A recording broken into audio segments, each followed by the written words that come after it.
Good morning, everybody. Happy New Year. I hope that you all had a good time over the festive period and you're all fighting fit and ready to go for another year, another day at work.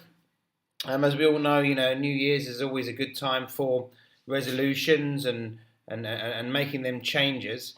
I, for one, have decided that what I need to do is I need to embrace social media a bit more and also, be a bit more strict with my internet marketing, such as this. So I promise you, after today, this may go on for a bit longer today because I'm going to talk a little bit about what's happened in the course of the year. But it's going to be once a week and it's going to be no more than 5 minutes. And that will set you up for the week if you listen and hopefully come back. It's a good time, as you know, to get all these resolutions sorted out. Sometimes sorting out your finances is one of them. Of course, if we can help you with any of that, then please get in touch. So first of all, I'll just go over the last week. Obviously, the week before Christmas is a somewhat shorter week given all the holidays. But during the last week, we did see the Dow move down 1.1%, the Nasdaq down 0.8%. The FTSE was up 2.6%, the Nikkei up 0.8%, and Shanghai, China was down 0.2%. Those numbers don't really factor in the bigger, more positive picture, which, if you talk about the last quarter, we saw some significant gains in the Dow up over 7%, the Nasdaq over 8%, the FTSE as well was up 2.8%, China up 15.9%, and the Nikkei up 7.4%. So, as is normally the case in the last quarter, I think I had mentioned in one of my previous briefings that it had been 6 out of 7 years that the markets had improved in the last quarter. This now makes it 7 out of 8. It tends to be a time where it's a good idea to get your money in around about sort of end of September, beginning of October time, and there's a little bit of profit to be taken by the end of the year.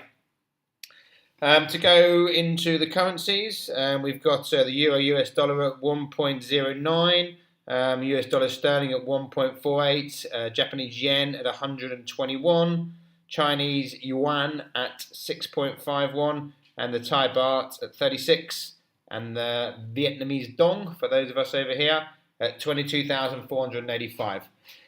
We have a very strong dollar, and I'll use this time to lead into a little talk about what's happened in the last 12 months. And if we start with the currencies, for instance, we've seen the US dollar improve by the euro 12.4%. Like I've mentioned before, I think we have a weak euro right now, and therefore I see buying opportunities there. The US dollar against sterling, not as massive as the euro, but certainly a 5.3% gain during the year is not to be sniffed at. You could have made that money on the currency alone had you gone the right way. The Japanese yen, strangely enough, has actually stayed flat. Although we've seen the US dollar improve against it, it's come back. And in fact, over the course of the year, it's almost exactly where it was, where it started. We saw some movement in China. As you know, again, the Chinese currencies are pretty much manipulated to a point, and it was where the Chinese government wanted it to be. But it was up 4.6% against the Chinese yuan.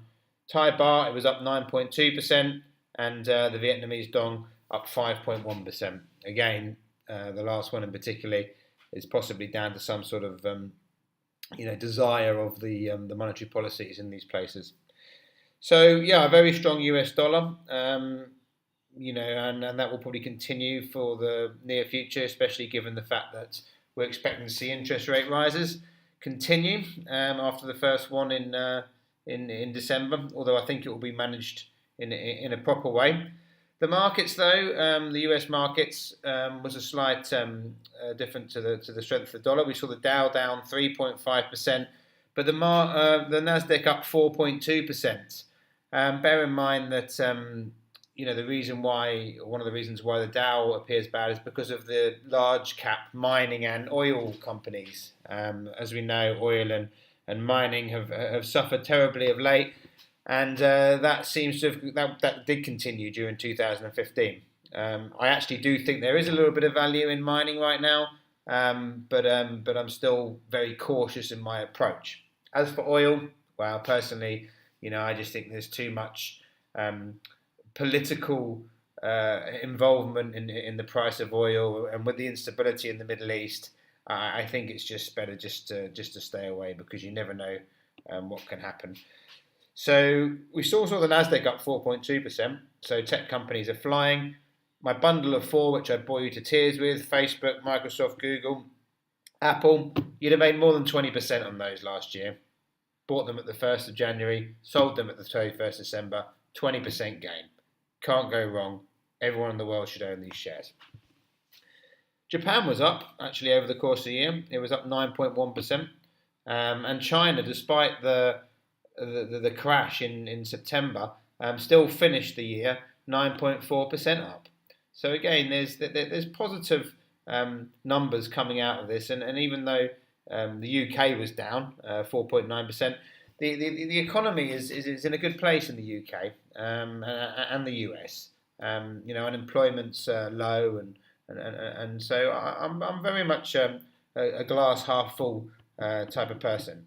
And again, the markets are all well and good, and it's important that we understand what the markets are doing to have an idea of where to invest. But bear in mind, it's the old adage as well about buying the good companies, buying companies which are successful.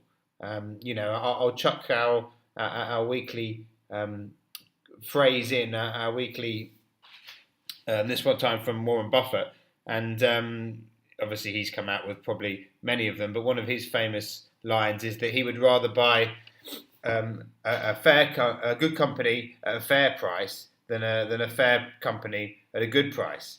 And again, this philosophy feeds into some of the great managers out there who we follow, like Terry Smith and Neil Woodford, who again, they always talk about the quality of the company rather than its value. This is important, and this is where I think the long-term success comes from. Woodford and Smith were both up over 15% last year.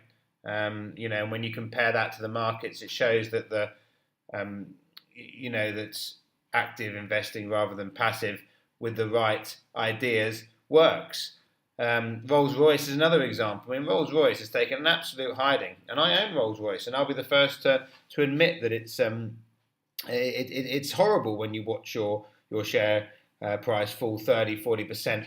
But it's a good company still. It's still got an order book as long as you can imagine. It produces good quality goods. It's got a fairly decent management. It's just been exposed to market conditions too much, and although it's scary to have to take those losses, just over £5.5 a share. Is it good value? Yes. Is it a good company? Yes. There we go. You might be getting a good company at a good price, which, although Mr. Buffett's right, of course, that's even better than getting a good company at a fair price.